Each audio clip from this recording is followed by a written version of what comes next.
Alors, si je fais cette vidéo, comme c'est écrit dans le titre, c'est que j'ai besoin de toi. J'ai besoin que tu participes. Que toi aussi tu apportes ta pierre à ce gigantesque édifice qu'est ma chaîne. Ça va, tu l'embêtes pas trop. Gigantesque édifice. Eh mec, le seul truc qui est gigantesque, c'est ton crâne qui est aussi gros que l'étoile noire. Oh, te vexe pas. Disons qu'en termes d'édifice, ta chaîne se rapproche plus d'une maison pour Hobbit que de la Tour Eiffel.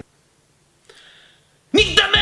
Je veux reprendre les melting poop. Déjà parce qu'il y a énormément, mais genre énormément de monde qui me le demande. Que ça soit dans les conventions, dans les messages privés, dans les commentaires YouTube et même dans des situations plutôt bizarres. Bon, monsieur Différent, c'est bien ce que je pensais. Vous avez des hémorroïdes. Y'en a, ils ont des veines sur le bibi. Vous les avez sur l'anus. Bon, et sinon, quand c'est que vous sortez votre prochain melting poop? Et je vais pas vous mentir, ça me manque énormément à moi aussi. Sauf qu'il faut comprendre un truc, c'est que YouTube à l'heure actuelle pour moi n'est qu'un loisir. J'aime énormément créer des choses et en plus d'avoir la prétention de me dire que ça peut divertir un certain nombre de personnes. Et ce depuis bientôt 3 ans. Mais je le répète, ça ne reste qu'un passe-temps. Je gagne très peu d'argent grâce à YouTube. Je dirais même plus que j'en perds. J'ai reçu mon virement YouTube. Ouais. Si je continue comme ça, dans 3 ans et demi, je pourrais avoir mon nouvel objectif. Ouais. Ou alors je l'achète maintenant et je mange de l'herbe pendant la prochaine décennie. Ouais.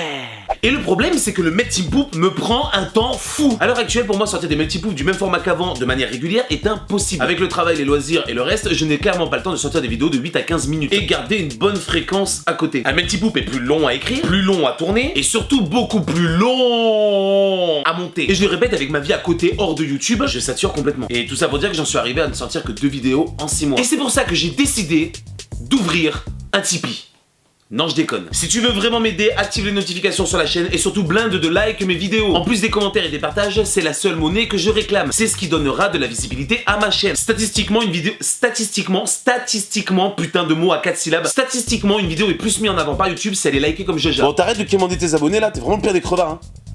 T'as pas une clope? Je voudrais reprendre les melting poop de façon beaucoup plus régulière, mais dans un format beaucoup plus court. En gros, j'aimerais qu'il y ait soit un gros poop par épisode, ou alors plusieurs, mais des tout petits. Ça dépendra des sujets abordés. Ou alors on garde le même format qu'avant, qui sera donc plus long, mais attendez-vous à en voir moins souvent. Mais vous aurez donc des gros épisodes. Alors attention, je ne remplace pas la qualité par la quantité. Je dirais même plus que je recherche de la qualité, mais avec un délai de sortie raisonnable. Un bon plat pour 2 personnes sera plus rapide à préparer que ce même plat pour 24 personnes. Dans la description, je vous mets un lien Stropole. Allez voter. Votez s'il vous plaît. Votre avis compte. Je m'adapterai en fonction du résultat. J'écouterai la voix du peuple. De plus, s'il vous plaît, n'hésitez pas à exprimer ce que vous en pensez dans les commentaires. Au passage, j'en profite pour passer un gros big up à Jim Walter qui bosse beaucoup pour l'émission. Je pense que vous allez être surpris du changement qu'il y aura dans le prochain épisode du Melting Poop, surtout dans son design. Et ça sera en grande partie grâce à son travail. Et tout ça dans le but de vous faire rire et de vous divertir.